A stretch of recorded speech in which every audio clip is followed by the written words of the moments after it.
Hello and welcome to the third installment of the series of tutorials. My name is Chintak Herat and we'll be doing hair today.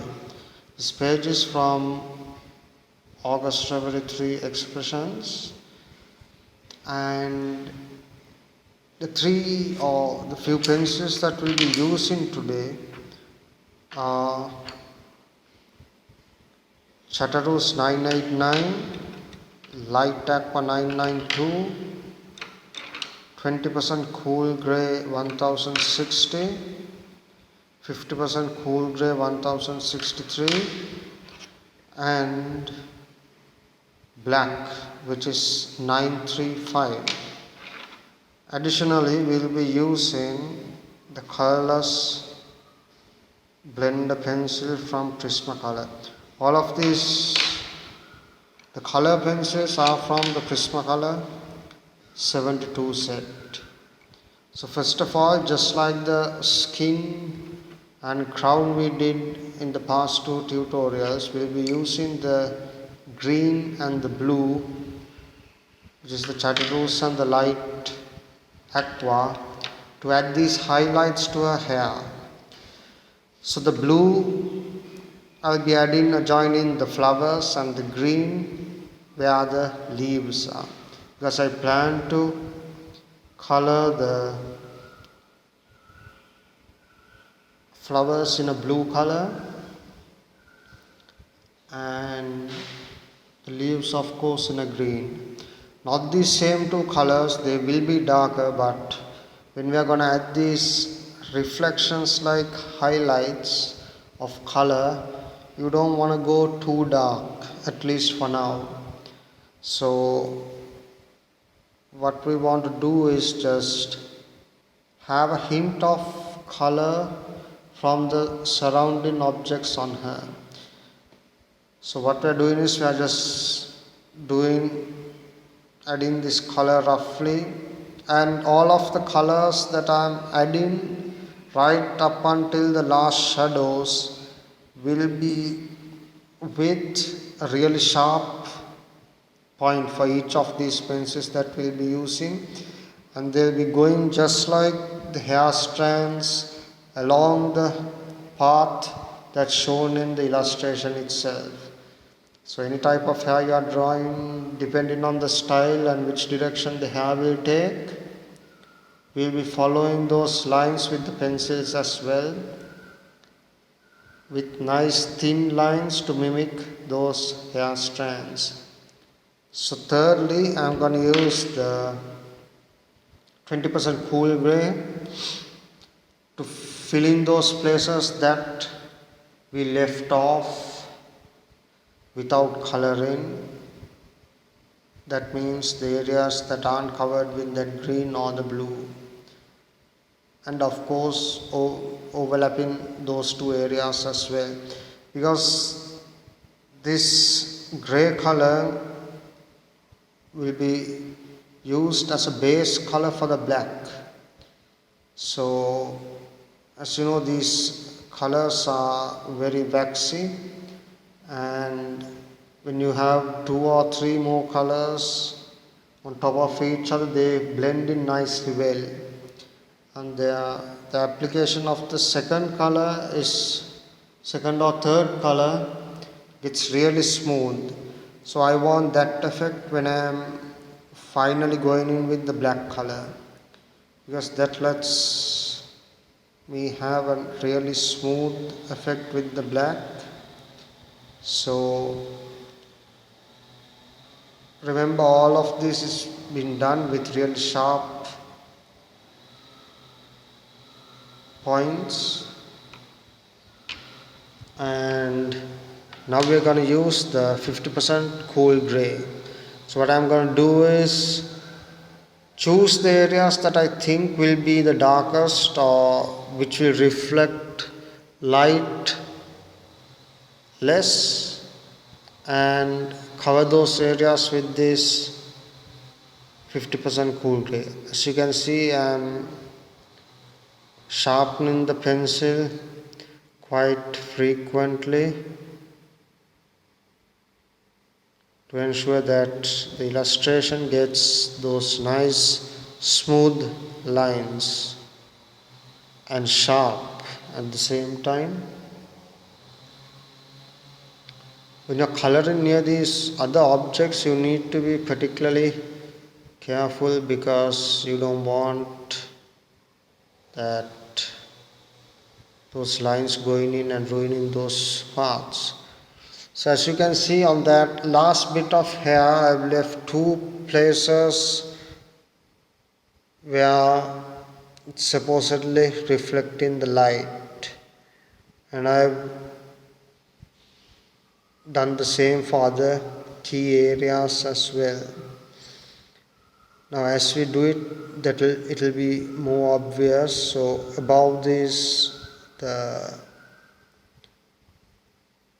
pearl necklace like thing, to show that it's resting on the hair and that it's causing a kind of indent, we are going to leave the area above it without any light, so that without any color, so that that portion is reflecting some light.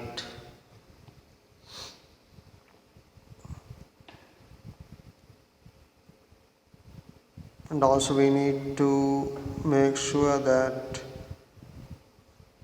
places under the crown and then on the left side of the head, then on either side of her neck are the places that will be the darkest, because those are the places where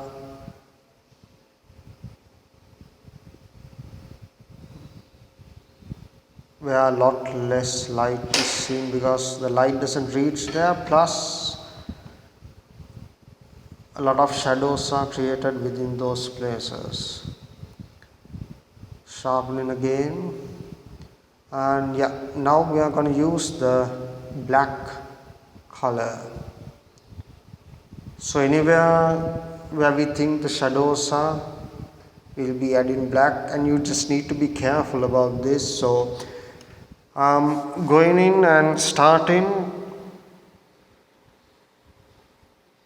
at one of the darkest places, which is behind or either side of her neck. So we go in there and start adding. Again, we are doing the streaky or liney thing with the pencil, just like we did with all those other pencils.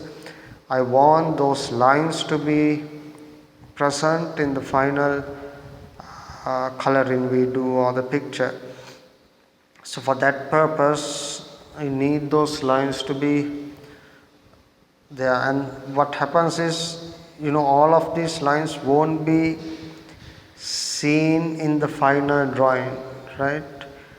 But what happens is, it would still be there, and wherever the light is present, the lines would gradually form in towards that light area, and you can see clearly that it is here, and you'll be able to see that texture there. So it's like a bunch of strands together, just like real hair. So what we are going for is that effect. As you can see, right above that necklace, it's gonna be light, so it really creates that indented effect,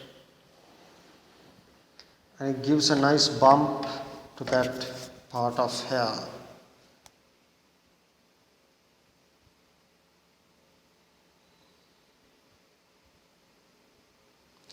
Last week I mentioned that the silver crown will be more apparent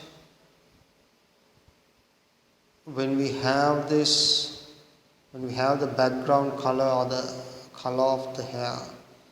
So you'll be able to see that happen, because when we add those shadows and stuff around the crown, it will look much better because it really pops out. Again, I'm leaving that area above that necklace, and as you can see, we are doing these strands of hair. Now I would have liked those strands on the top of her head, the black ones I just did, to be much more curvier, right, as you would have on real hair. I actually missed out on that, but it didn't affect the final result much. So I don't have a big issue with that. But when you are doing that area, what you need to do is you need to go in nice curvy lines. And now we are doing that part in front of her face, and again I'm choosing the areas where I would have the most shadows and starting with them gradually coming in to the lighter areas. So I always have this base idea of where it will be the darkest, and then I work from there. Again, I'm gonna have I'm gonna have that place a bit darker than the rest. So you have two spots of highlights and some shadow in the middle, coming straight down, cutting it diagonally, and then concentrate on the areas where the hair will be the darkest. So basically it's black hair, so everything will be dark, but then again you have those reflective parts, and because of that you need to be careful. So I'm gonna take that Chartreuse pencil again, as well as the blue color again, and tighten up those colors a bit more and bring them into the center a bit more as well, just to get that saturation up. And back to the black pencil. Now what I'm gonna do is I'm gonna create shadows with that black pencil. Previously what we did was we were creating the strands of hair. Now what we are doing is we are using that same black pencil to create the shadows. So same pencil, two things. So I used a really sharp point and I was going with sharp lines before. Now what I'm doing is I'm actually doing shading on the picture to show the areas where it will be the darkest and where the shadows will fall and so on. So especially under the crown, then under those pearls like beads on either side of her neck, behind her ears. Then what we've done is added this shadow like thin on her head. That part wasn't recorded properly, so that's missing, but you can see that kind of shadow I've added onto her head with those spikes.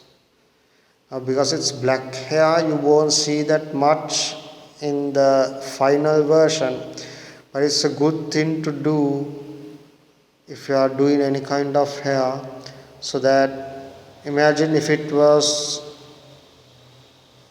hair that was brown or blonde, you would get that nice 3D look for the crown, because our source of light is up there at the right, at the top right, and you got this light coming in and casting a shadow from the crown onto a head, and it gives that realistic look to any picture really when once you start thinking about how the shadows will be cast from different objects onto each other.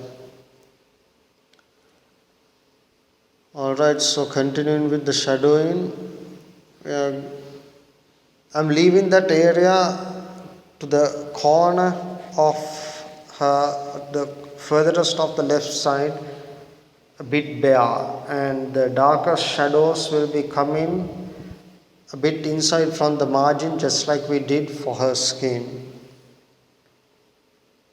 So I'm being really kind of loose here and just choosing the places I want my shadows. Loose but gradual, right? You don't want to ruin it with this black pencil. So I'm just applying the shadows, and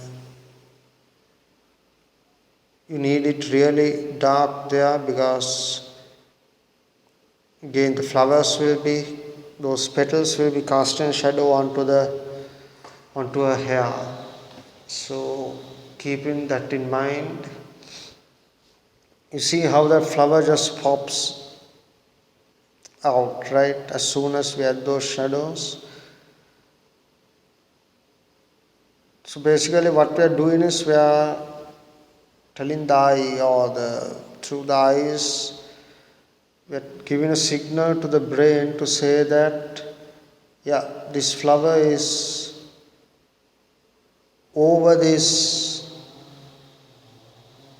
part of the hair, and it has a few centimeters between it. Now that's why the shadow is cast like that sideways. That is the message that a person gets when they look at it. So this shadow and lighting thing is extremely important. Again, we are continuing with those, shading thing using the black pencil. So as you can see, even the darkest places where the shadow is, you still have that nice strandy look, because that's what we were doing since the very start, and you can see that in the coloring even in those darkest places.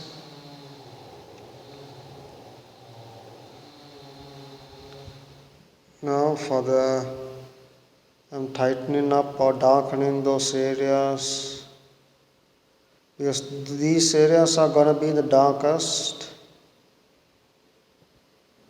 As you can see now, that crown pops out even more, because last time when we stopped or where we paused during this tutorial, it was just the grey crown, but now with that black background it really stands out.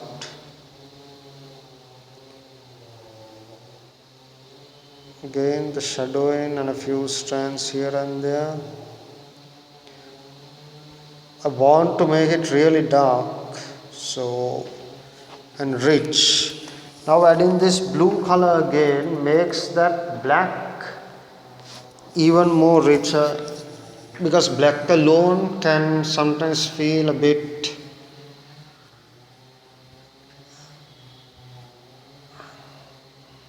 bland really. But when we add these other colors to it, it becomes really thick and rich, and it just nicely blends everything in and gives a nice smooth finish. As you can see there, all of that, those black lines just came in along with the 20% cool gray we are using here. Just doing a quick and dirty job here because we are almost there. We are just using this pencil to blend in stuff and fix areas that are lacking some color or things like that. The top of the head should get the more coverage as well.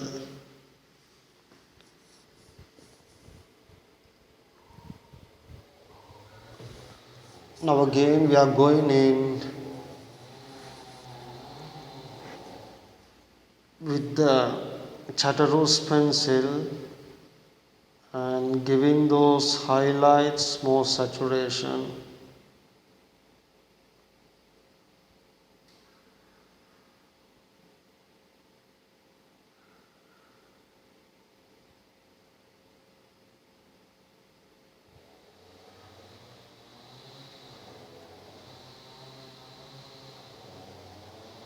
So that it has this nice luminous effect to it.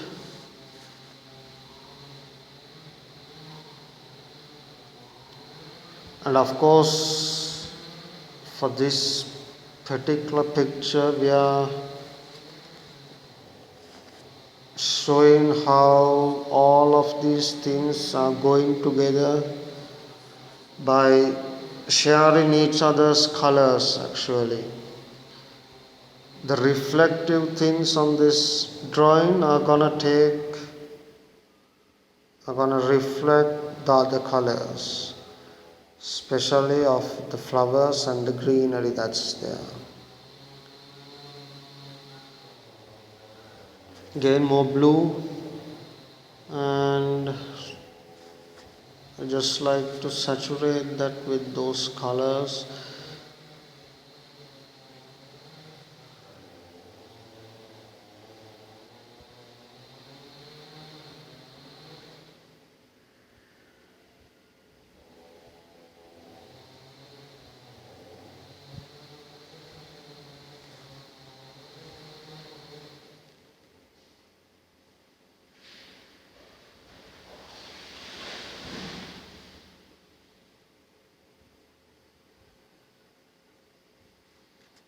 More coverage for the top, and I need to cover that with more black there as well. So now we are going in and making these areas where the shadows are as dark as possible using the black. This is the final part of the tutorial, and my aim is to make it as dark as possible so that all those lighter areas will pop out nicely. The highlights would be stronger because of the dark areas, so I just want to make that really deep.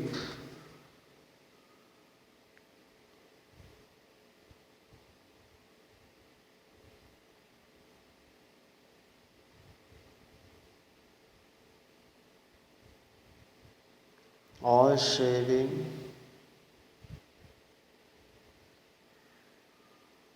Like I was saying, those strands are still visible.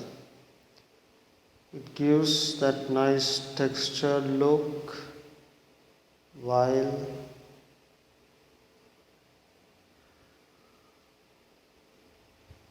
because otherwise I think it would be pretty hard to get that look where you have those strands.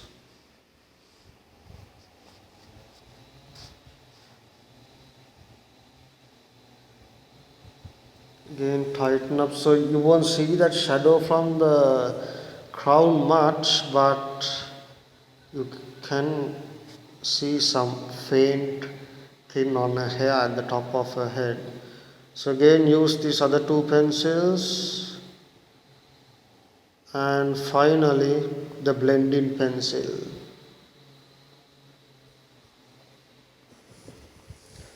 Using the blender, you can get a really nice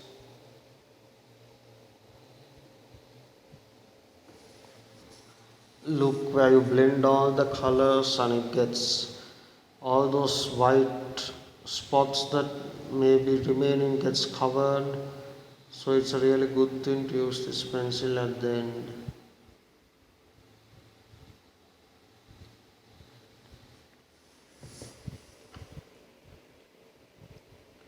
Alright, that's it for today. We've completed her hair, and next week we'll be doing her jewels probably, and plus the flowers and the leaves. Thanks for watching.